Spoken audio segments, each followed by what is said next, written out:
Hello friends, welcome to our channel current affair updated. This is Devashish Awasthi. आपको पता होगा मैं पॉलिटी की एमसीक्यू सीरीज करा रहा था जहां पर मैं टॉपिक वाइज आपको क्वेश्चंस करा रहा हूं। सो आज मैं इंडियन पॉलिटी की एमसीक्यू सीरीज में आपके सामने इंडियन प्रेसिडेंट पर क्वेश्चन डिस्कस करूंगा। बहुत इंपॉर्टेंट क्वेश्चन है, याद रखिएगा। अगर आपने इस लेक्चर को एंड तक देख लिया ना तो प्रेसिडेंट से रिलेटेड कोई भी क्वेश्चन आएगा आप उसको बना लोगे।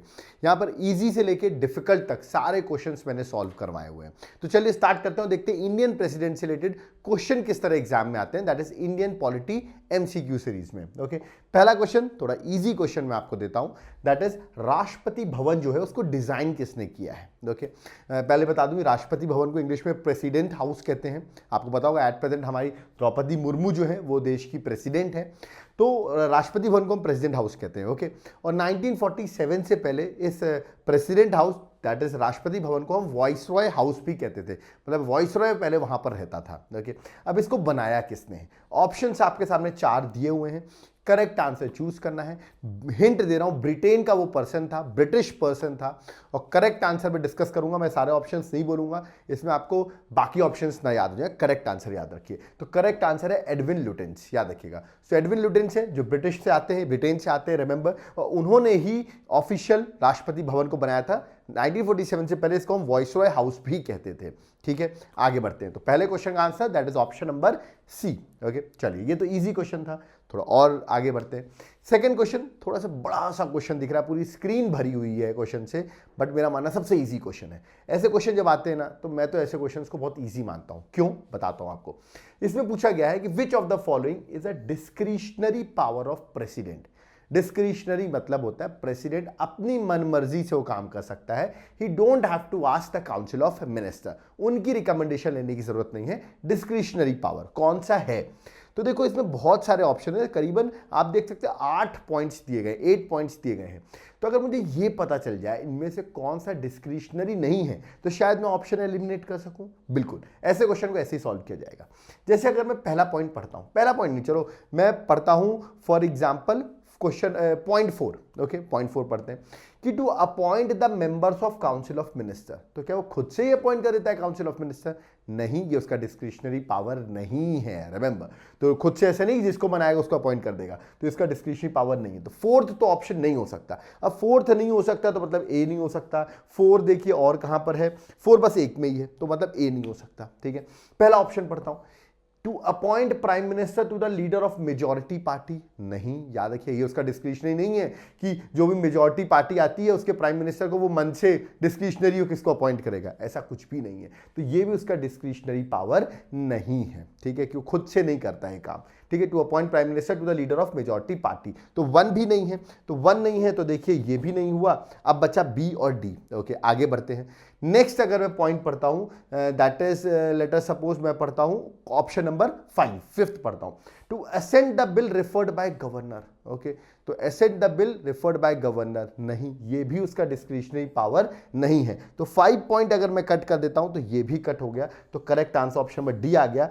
3, 6, 7, 8, 3 पढ़ते हैं। ठीक है, बिल्कुल बिल को रिटर्न कर सकता है, बिल्कुल रिटर्न करेगा, वो खुद से रिटर्न करेगा, उससे परमिशन नहीं लेता है काउंसिल ऑफ मिनिस्टर से।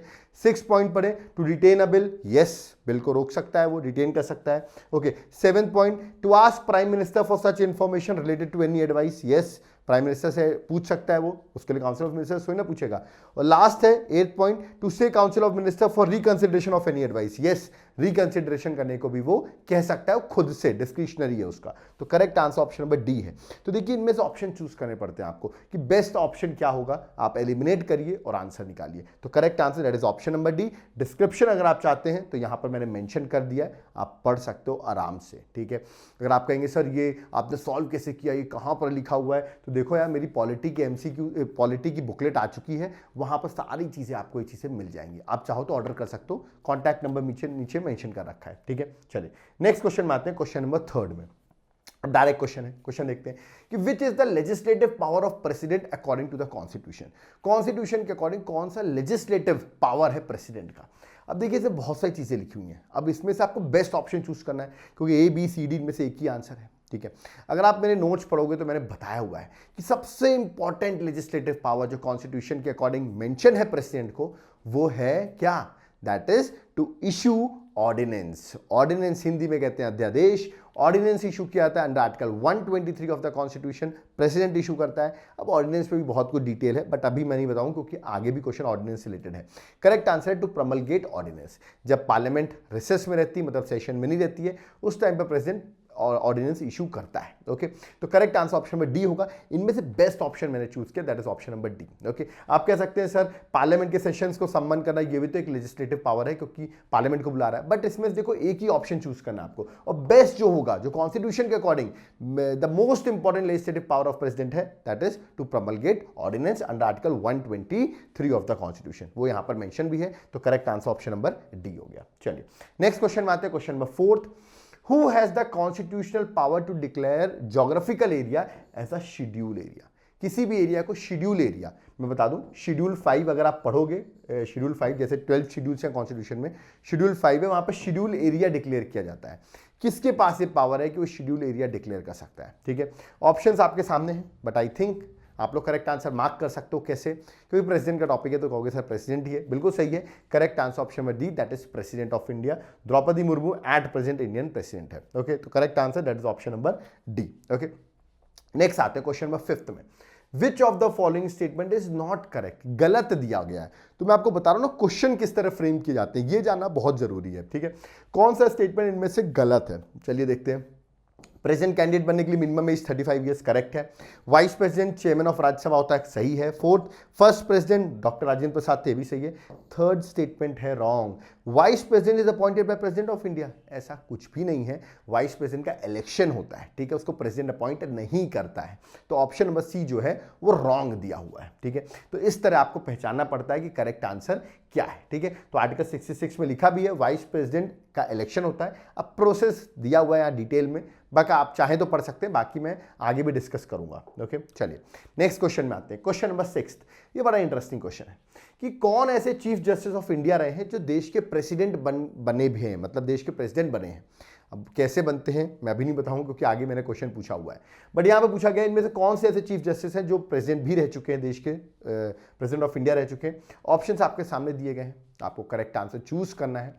तो देखिए मैं बाकी ऑप्शंस जो हैं जैसे पीएन भगवती ये सब डिस्कस नहीं करूंगा क्योंकि ये सब करेक्ट आंसर नहीं है। ठीक है, correct answer yes, you are marking the correct answer. Justice M Hidayatullah, remember ये रहे हैं देश के प्रेसिडेंट रहे हैं, चीफ जस्टिस भी रहे थे, रिमेंबर। तो देखिए मैंने टाइम पीरियड भी लिखा है 20 जुलाई 1969 से 24 अगस्त तक ये देश के प्रेसिडेंट रहे हैं। ठीक है, तो ये भी आपको याद रखना है। चलिए नेक्स्ट क्वेश्चन में आते हैं, क्वेश्चन नंबर 7। बड़ा इंटरेस्टिंग इजी क्वेश्चन, एग्जाम में आ जाए फंस जाओगे कि भाई किस प्रेसिडेंट को हम फिलोसोफर किंग या फिलोसोफर रूलर के नाम से जानते हैं। बड़ा इंपॉर्टेंट फिलोसोफर रहा है, इसकी तो फिलोसफी भी मैंने एथिक्स में पढ़ाई हुई है। ठीक है, ऑप्शंस आपके सामने है Radha Krishnan, doctor Rajendra Prasad, Zakir Hussain, APJ Abdul Kalam. These are the options. कौन ऐसे प्रेसिडेंट इसको फिलोसोफर किंग कहते हैं? तो बता दूं ये देश के पहले वाइस प्रेसिडेंट भी रहे हैं और इंडिया के सेकंड प्रेसिडेंट रहे हैं, याद रखिएगा, that is doctor Radha Krishnan.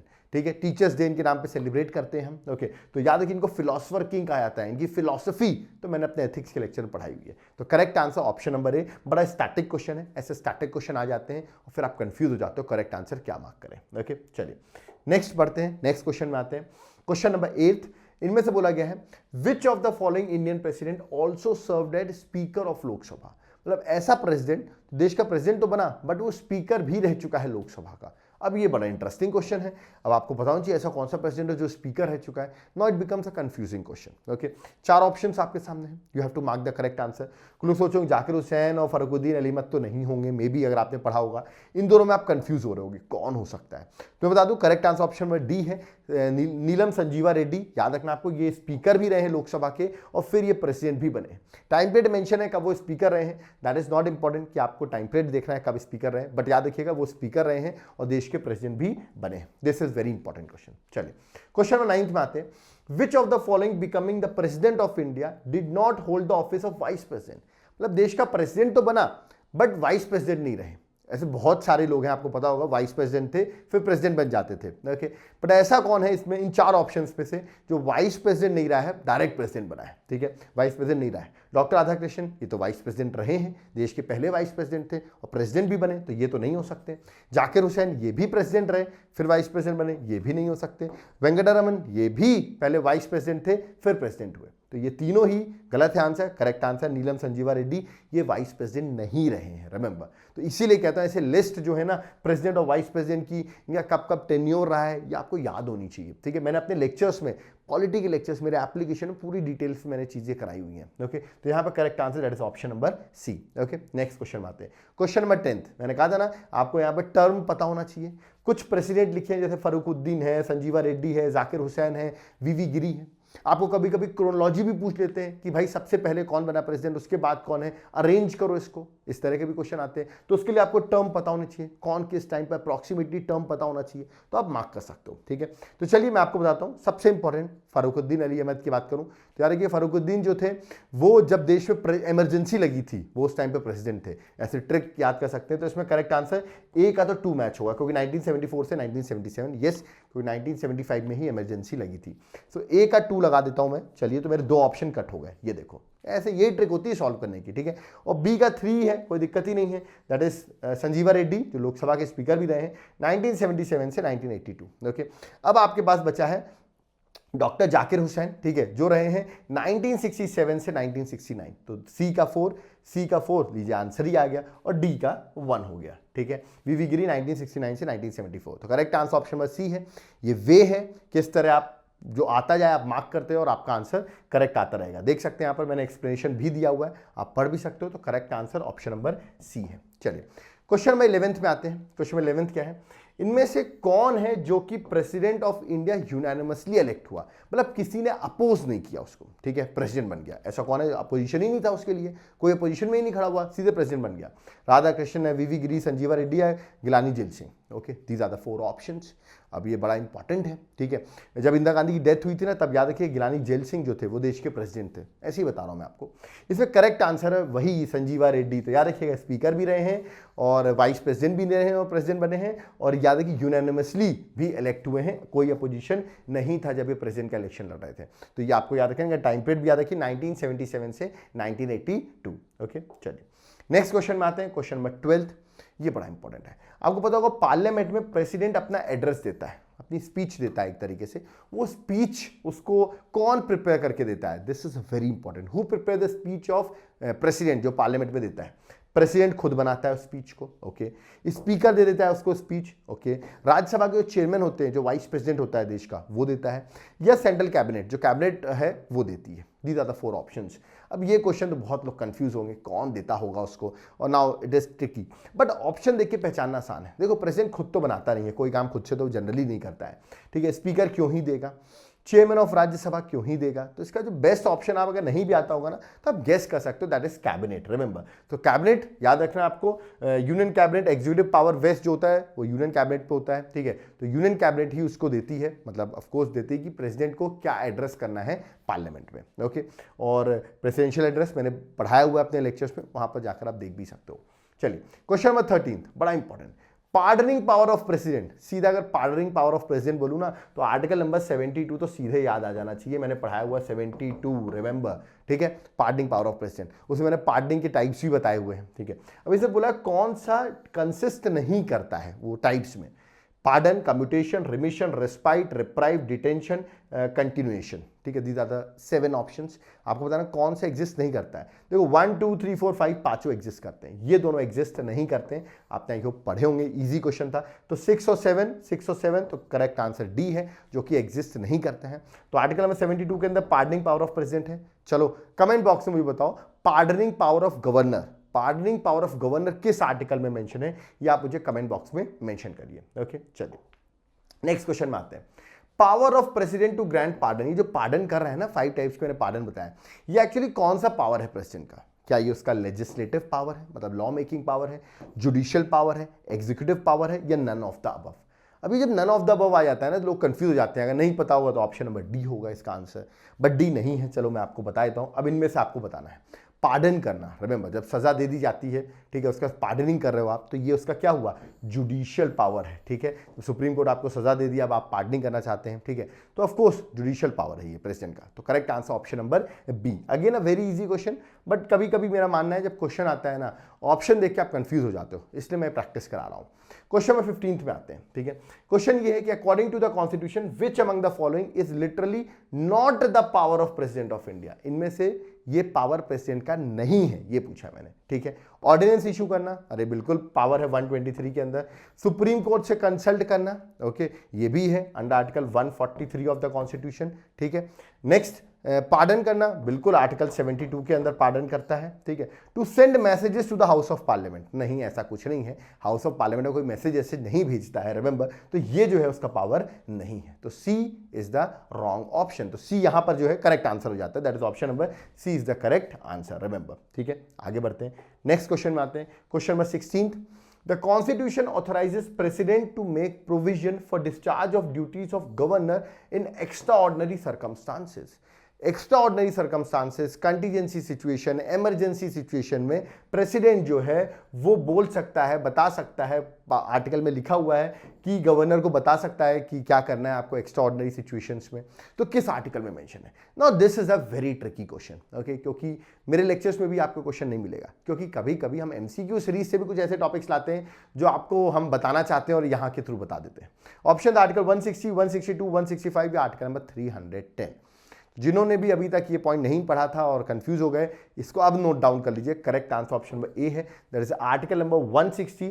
इसको मैं एक्सप्लेन भी कर देता हूं, रिमेंबर आर्टिकल नंबर 160 में लिखा हुआ है कि president may make such provisions, ऐसे प्रोविजंस बना सकता है जिसमें उसको लगता है कि जो गवर्नर है वो इस तरह की ड्यूटीज को प्ले करे स्टेट में इन इमरजेंसी या कंटीजेंसी सिचुएशंस, ओके। तो आर्टिकल नंबर 160, तो ये याद रखना है, दिस इज नेग्लेक्टेड आर्टिकल और कोई पढ़ता नहीं है, इसलिए मैंने आपको बता दिया है, ओके।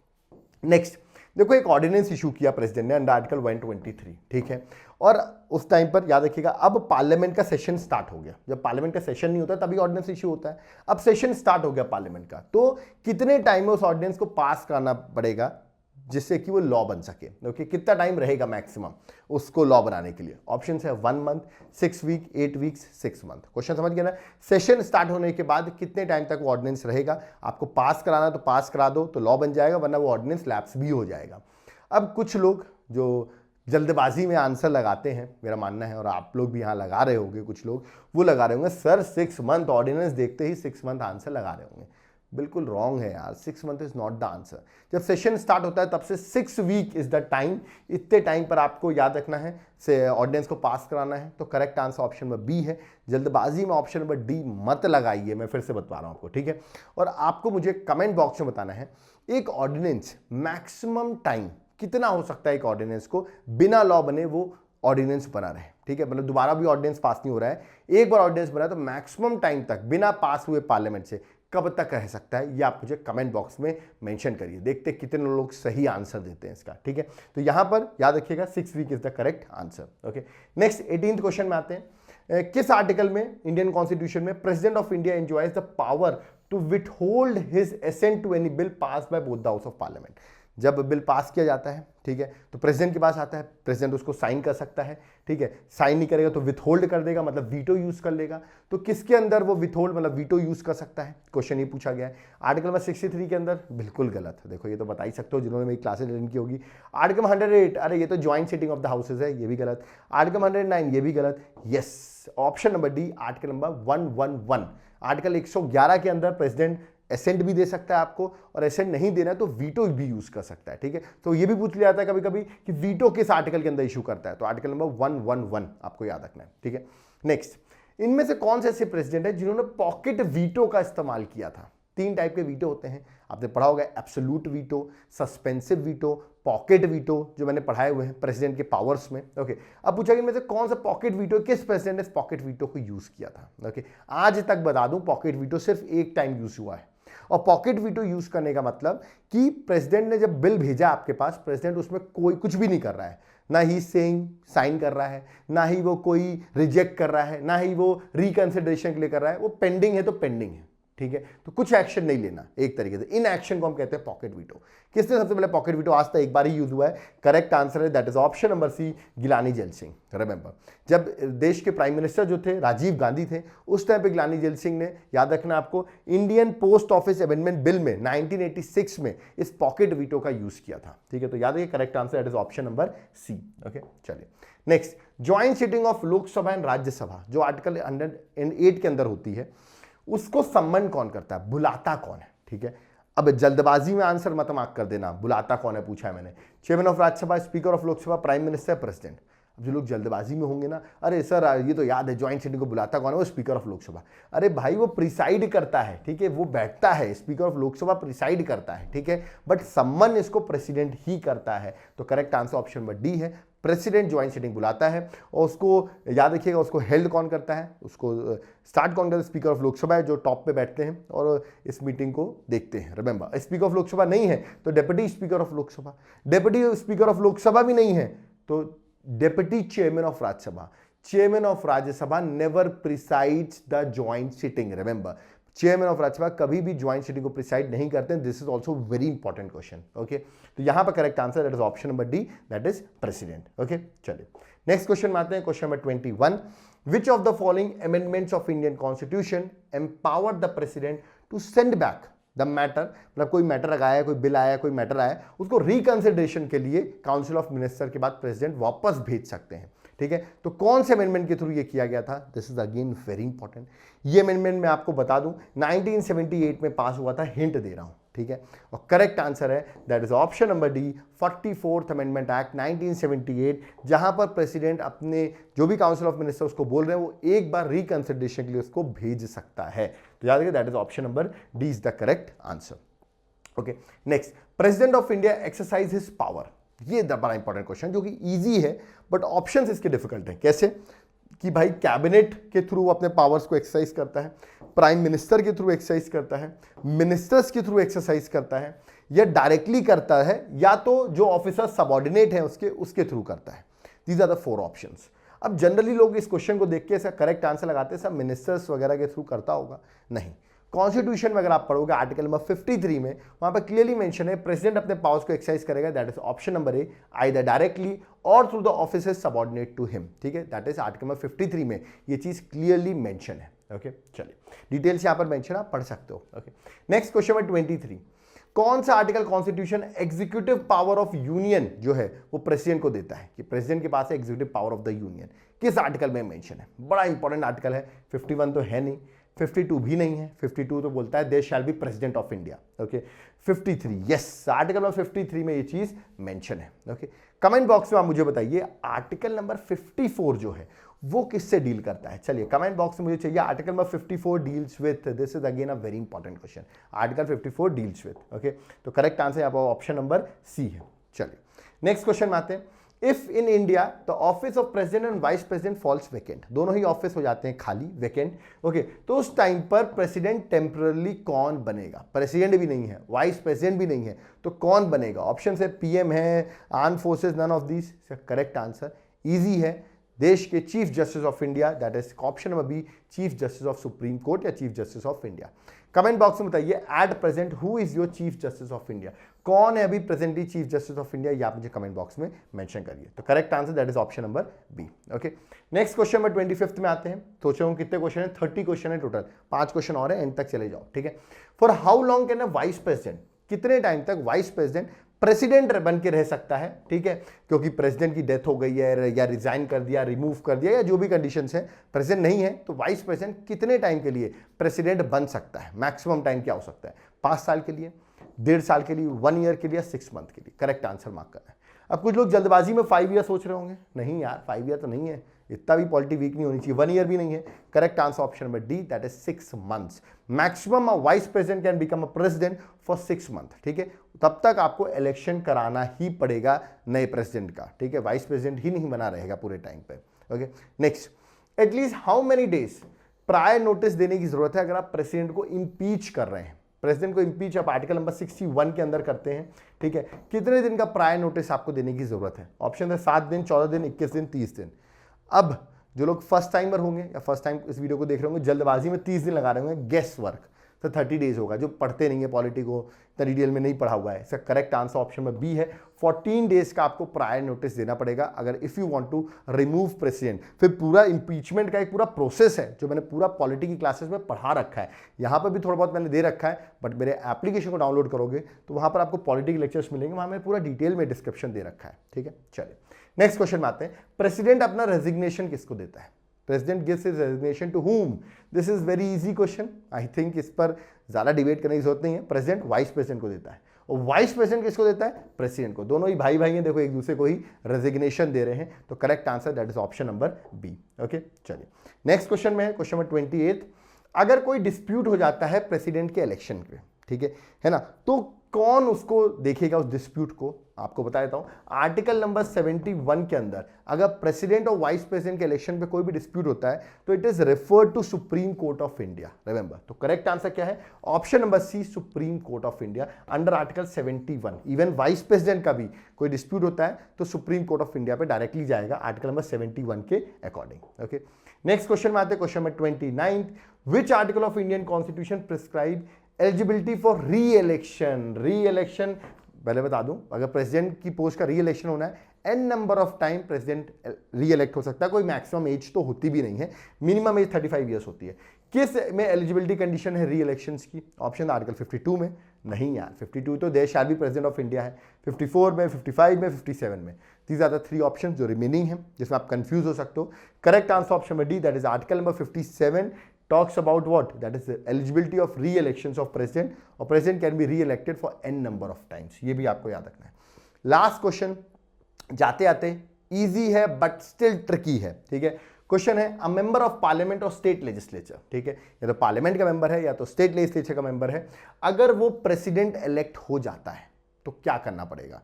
क्या करना पड़ेगा? उसको रिजाइन करना पड़ेगा बिफोर कंटेस्टिंग द इलेक्शन। मतलब अगर उसको इलेक्शन कंटेस्ट करना है तो पहले या तो विधान, मतलब अगर वो स्टेट लेजिस्लेचर का मेंबर तो वो छोड़े, या पार्लियामेंट का मेंबर तो उसको छोड़े, तब वो इलेक्शन कंटेस्ट कर सकता है प्रेसिडेंट का। पहला स्टेटमेंट है।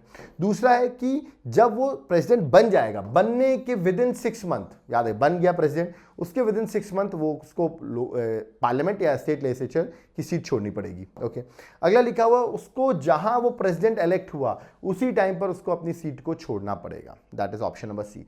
और डी है कि वो एमपी जो है वो प्रेसिडेंट के लिए कंटेस्ट कर सकता है बट एमएलए नहीं कर सकता, एमएलए नॉट। ठीक है, आगे पूरा लिख देता हूँ, नॉट। अब आपको करेक्ट आंसर बताना है। अब इसमें कुछ लोग सोच रहे होंगे सर इलेक्शन कंटेस्ट करने से पहले उसको सीट छोड़नी पड़ेगी, ऑफ कोर्स, तो ए सोच रहे होंगे, तो ए तो रॉन्ग है, लो बी भी रॉन्ग है, डी भी रॉन्ग है, करेक्ट आंसर सी है। याद रखिएगा, जब वो इलेक्ट हो जाएगा तब वो अपनी सीट को छोड़ देगा। ओके, तो correct answer is option number C. Okay, तो यहां पर मेरे जो लेक्चर्स थे पॉलिटी के टॉप 30 क्वेश्चंस, पॉलिटी के नहीं, ये थे इंडियन प्रेसिडेंट के, देख सकते हैं मैंने टॉपिक वाइज आपको कराया है। ठीक है, ये टॉपिक वाइज अच्छे क्वालिटी क्वेश्चंस कराए जो एग्जाम पर्सपेक्टिव से इंपॉर्टेंट है। तो आप समझ रहे होंगे कि हम कितने इंपॉर्टेंट क्वेश्चंस पे फोकस कर रहे हैं।